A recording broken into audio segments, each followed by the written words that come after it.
இந்த மாதிரியான நிகழ்வுகளை எடுத்து போடும்போது இது பார்க்கறதோட மட்டும் விட்டுடாதீங்க.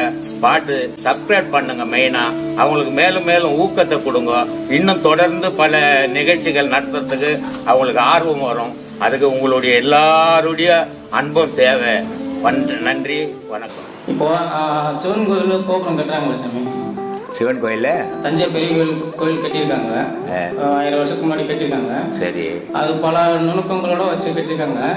ஆனா அவ்வளவு கலைநயத்தோட நுணுக்கங்களோட வச்சு கட்டின அந்த தஞ்சை பெரிய கோயில் நம்ம சிவலிங்கம் வைக்கும் போது மட்டும் கருவூர அரசரோட உமிழ்நீர் பட்டதுனால தான் சிவன் வந்து உட்கார்ந்தது மாதிரி சொல்றாங்களே, அது தெரியலப்பா. அவங்கள தான் கேட்கணும் அது. ஏன்னா நான் இல்லைப்பா 1000 வருஷத்துக்கு முன்னே, அதனால எனக்கு தெரியாது அது.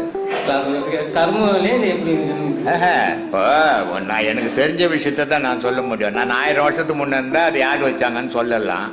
நான் இல்லை. இப்போ ஒவ்வொருத்தரும் ஒவ்வொரு கதை சொல்லினப்பான். கோவிலுக்கு இது வழிபட வச்சுக்குது. நீ போய் கும்பிட்டா கும்பிடு. இப்போ நான் நீ அது மாதிரி கட்ட போறியா? நீ கட்டுறதா இருந்தால் அதை பற்றி கேட்டீங்கன்னா நியாயங்குது. இது எல்லாம் தேவையில்லாத டைமிங் பண்ணக்கூடாது. தஞ்சை கோயில் தான் நுணுக்கமாக கட்டிக்குதா? சிதம்பரம் கோயில் எப்படி இருக்குது? எந்த கோயில்? திருவண்ணாமலை கோயில் எப்படி இருக்குது? கட்ட முடியுமா? இப்போ அந்த கோபுரத்தை ஒரு கோபுரம் கட்ட முடியுமா? காஞ்சிபுரத்தில் இருக்கிற ஏமநாதீஸ்வரர் கோயில் எப்படி இருக்குது? எல்லா கோயிலும் கலை நுணுக்கத்தோடு தான் கட்டி இருக்கிறான். ஆனால் தஞ்சை கோயிலில் கலை நுணுக்கத்தோட கட்டி எவனா போறான பார்த்தியா? டூரிஸ்ட் சென்டர் மாதிரி தான் இருக்கும். கூட்டம் போதை பற்றி அந்த கோயிலில் மற்ற கோயிலில் இருக்கிற கூட்டங்குதா? ஸ்ரீரங்கம் கோயில் கட்டிக்கிறான்னு எப்படி இருக்குது? அதனால ஒரு கோயிலில் வச்சு நீ பார்த்தது மட்டும் நிஜம் நினச்சிக்காத. உலகத்தில் 1000 நிஜம் இருக்குது.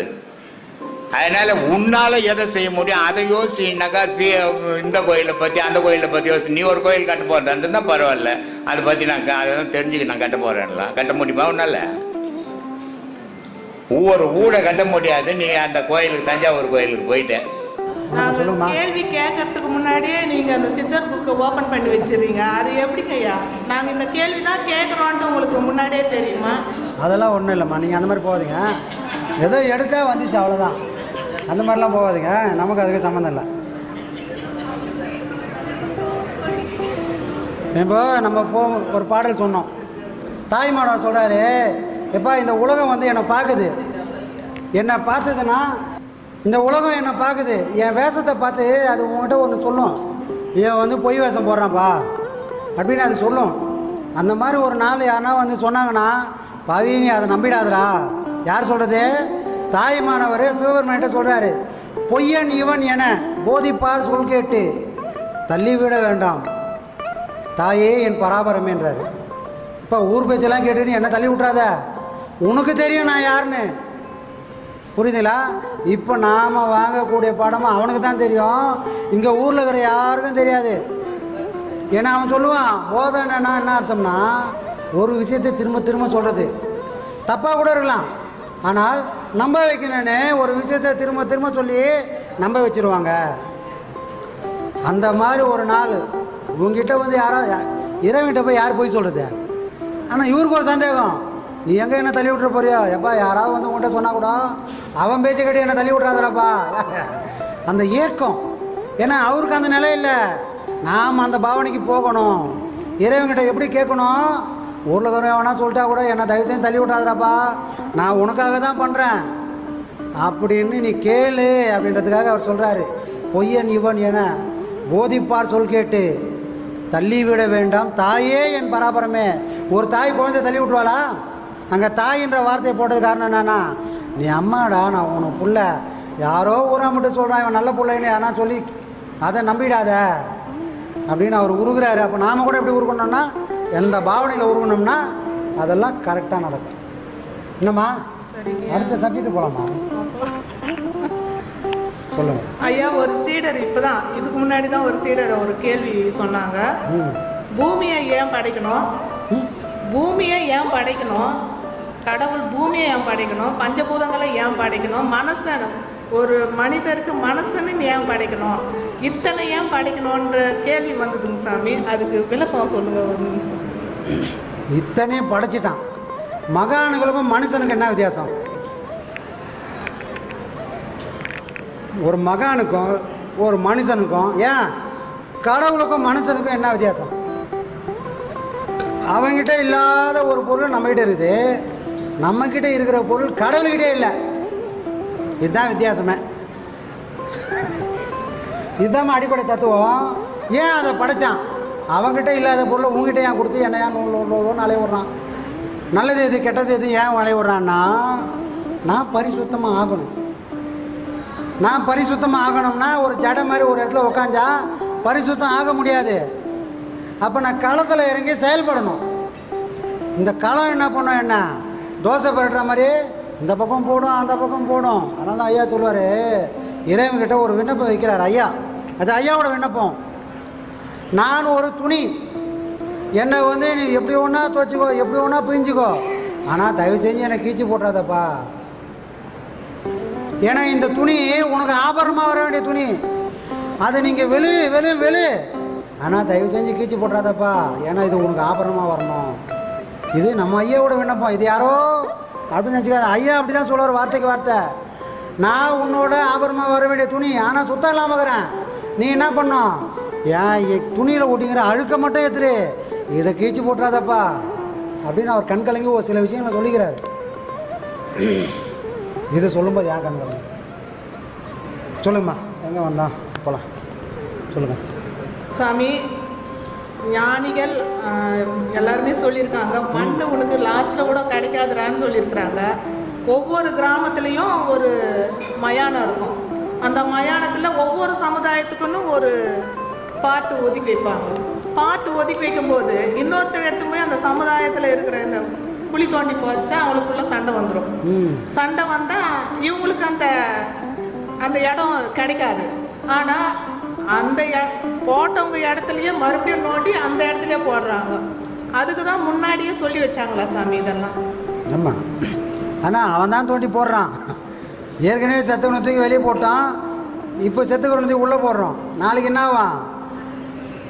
அப்பனை தூக்கி வெளியே போட்டு புள்ள பண்ண பாரு, அவன் அந்த குழியில் போவான். ஆனால் பண்ணுறவங்க யாருக்காவது இந்த உண்மை புரியுமா? அப்போ அறியாமல் நிறைஞ்ச உலகம். அப்போ எது மறைக்குது? கண் எதில் ஒரு விஷயம் நடக்குது, அதுலேருந்து நமக்கு எந்த விஷயமே கற்றுக்கல. தாத்தா செத்து போட்டார், அந்த குழியிலேருந்து வெளியே தூக்கி போட்டு அப்பா பண்ணார். அப்பா செத்து போட்டார், அந்த குழியிலேருந்து நான் பண்ணுறேன். இப்போ நானும் சாக போகிறேன், நாளைக்கு என் புள்ள பண்ண போகிறான். இது ஒரு வாழ்க்கையா? இந்த குழியில் போகிறதுக்காக இவ்வளோ பாடுபட்டோம் இல்லையே. ஆனால் செய்கிறவங்க இதுக்கான அந்த பக்குவம் வந்ததான பக்குவம் வரல. அதுக்கு தான் பட்டினத்தார் சொல்ல, எப்பா இந்த நெருப்பு மோசமான நெருப்பு. இவ்வளோ என் பிறவி நான் எத்தனையோ பிறவி எடுத்துக்கிறேன், எல்லா பிறவிலையும் இதே நெருப்பு என்னை சுட்டிச்சு. ஆனால் அதுக்கு ஒரு நாளும் அலுப்பு வரல. ஏன் தெரியுமா? இவன் இன்னும் எத்தனையோ பிறவி எடுக்க போகிறான், அதுக்கும் சேர்த்து நான் இப்போ எறிகிறேன்னா அந்த நெருப்புக்கு தெரியும். சுட்டு சுட்டு அழுத்தது நெருப்புன்றாரு, புத்தி வரலையே. அப்போ இந்த சாங்கியம் சம்பிரதாயம்லாம் எதுக்கு வச்சானா, வாழக்கூடிய ஒரு நிதானம் வரணும். மனுஷனோட உயிர் உடம்பை விட்டு பிரிஞ்சு போனால் என்ன ஆகும்னு சாட்சியாக இருக்கிறாங்க. யார்? செத்து போனவன். வாழக்கூடியவன் அந்த விஷயத்துலேருந்து என்ன கற்றுக்கணும்? நான் போகிறதுக்குள்ளே என்னவோ ஆகணும். நானும் அவனை மாதிரி செத்தா நான் எதுக்கு வாழணும்? அன்றைக்கே செத்து போயிடலாமே. அது என்ன பெரிய சாதனை? நான் என்ன பண்ணுற போகிறேன்? என் அப்பா பண்ணாத என்ன பண்ண போகிறேன்? இல்லை நான் பண்ணாத என் புள்ள பண்ண போகிறேன்? ஒன்றும் கிடையாது. அப்போ வாழறதுக்கு ஒரு அர்த்தம் போகணும். இதை தான் அங்கே சாங்கியமாக பண்ணி காமிச்சிக்கிறாங்க. ஆனால் யாருக்கும் புரியாது. அதையே தீட்டுன்னு சொல்லி அவன் தலை பிடிச்சிட்டு போகிறான். தீட்டுன்னு எதை சொன்னாங்க? உள்ளகிற ஒரு பொருள் இருக்கிற வரைக்கும் அந்த பொருள் தீட்டு நம்ம சொல்லவே இல்லையே. சொல்லிக்கிறோமா? உயிராகிற மனுஷனை பார்த்து நம்ம தீட்டுன்னு சொல்லுவோமா? சொல்ல மாட்டோம். அப்போ ஏதோ ஒரு பொருள் உள்ளே போனதுனால அது தீட்டு வந்தது. அப்போ உள்ளகிற பொருள் பரிசுத்தமான பொருள். அப்போ நம்ம யார்கிட்ட உறவாடிந்தோம்? இந்த அடையாளமாக இருக்கிற இந்த உடம்போடு நம்ம உறவாடல. உள்ள ஒரு பொருள் இருந்து நம்ம கூட உறவாடி இருந்தது. ஆனால் இந்த உண்மை எவ்வளோ பேருக்கு புரியும்? அப்போ அந்த பொருள் உள்ளே இருக்கிற வரைக்கும் இந்த பொருளுக்கு தீட்டே கிடையாது. அப்போ வாழக்கூடிய உயிராக இருக்கக்கூடிய எந்த பொருளும் தீட்டு கிடையாது, பொம்பளைங்க உட்பட. அந்த 3 நாள் சொல்லுவாங்க பாரு, 5 நாள் சொல்லுவாங்க, அதுவும் தீட்டு கிடையாது. ஏன்னா அந்த ஒரு பொருள் தான் இவ்வளோ பொருளாகவும் இருக்குது.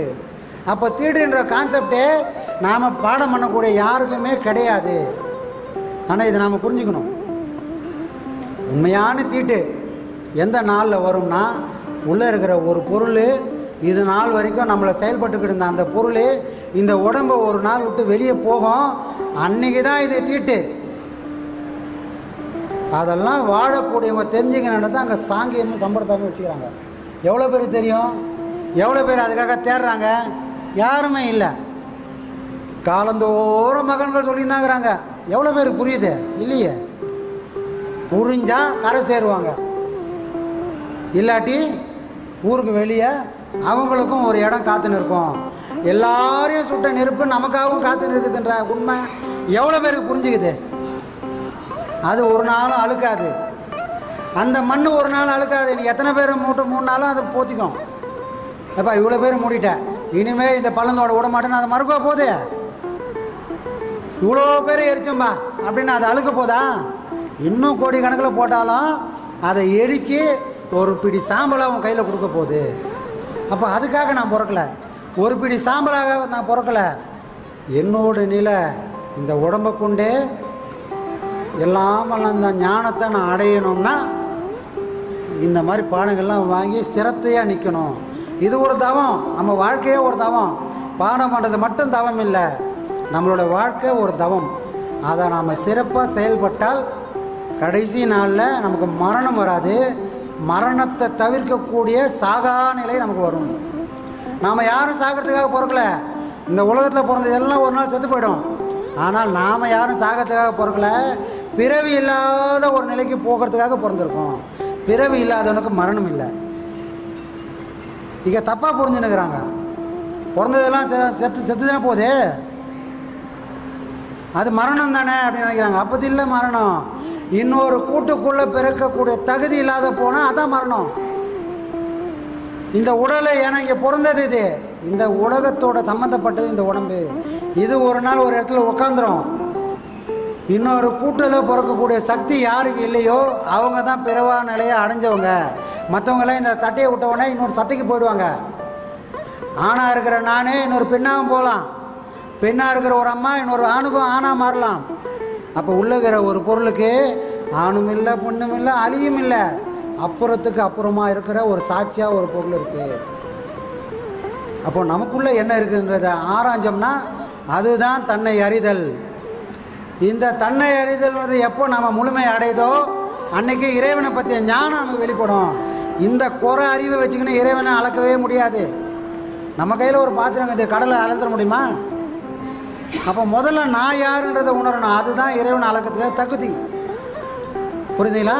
அப்போ இந்த பாடங்கள் எல்லாம் இறைவனை பற்றிய ஞானம் இல்லை, தன்னை பற்றிய ஞானம்.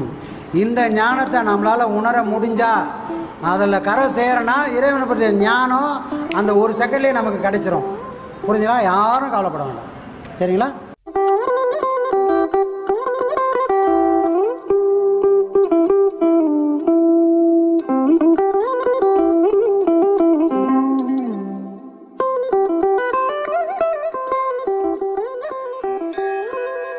அன்பே சிவம் மனமே குரு என்றுணர்த்திய குருவே போற்றி. சத்தும் சித்தும் எதுவென்று உணர்த்திய குருவே போற்றி. எனக்குள் இறைவனை உணர வைத்த குருவே போற்றி. நித்திய ஆனந்தமான நித்யானந்த குருவே போற்றி. குரு பிரம்மஸ்ரீ நித்யானந்தரே போற்றி போற்றி.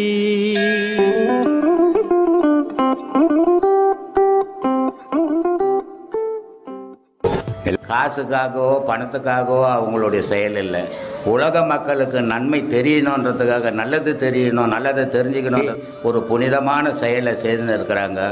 இதை பார்க்கக்கூடிய ரசிகர்கள் அத்தனை பேரும் இதை பாருங்கள், அவங்களுக்கு சப்ஸ்கிரைப் பண்ணுங்கள். அது அவங்கள இன்னும் மேலும் மேலும் ஊக்கப்படுத்துறதுக்கு ஒரு வழியாக இருக்கும். இதை உங்களை தாழ்மையோடு நான் கேட்டுக்கிறேன். ரொம்ப நன்றி, வணக்கம்.